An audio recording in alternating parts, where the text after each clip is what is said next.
ஜிகேவிலிருந்து ஒரு பகுதியாக உங்களுக்காக காத்துக்கிட்டு இருக்கு. இந்த பகுதி மறக்காம பாருங்க. போட்டியாளர்களே, நான் சொல்லக்கூடிய மெத்தடை ஃபாலோ பண்ணிட்டீங்கன்னா உங்களுக்கு மாதம் 1ஆம் தேதி சம்பளம், மாதம் 1ஆம் தேதி சம்பளம், அதுதான் கவர்மெண்ட் சம்பளம். இராணுவ தினம் ஜனவரி 15ஆம் தேதி கொண்டாடப்படுகிறது. ஜனனம் என்று வந்துவிட்டால் ஒவ்வொரு மனிதனுக்கும் மரணம் நிச்சயம். எனவே இந்தியாவில் ஒவ்வொரு மனிதனும் அஞ்சாமல் இராணுவத்தில் சேர்ந்து பணியாற்ற வேண்டும். இதுவே இராணுவ தினமாக கொண்டாடப்படுகிறது.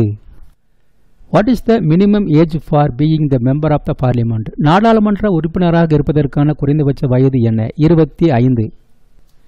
மக்களின் சேவைக்காக 24 மணி நேரமும் பணியாற்றிட ஒரு நபருக்கு தேவையான வயது 25. எதற்காக? நாடாளுமன்ற உறுப்பினராவதற்காக.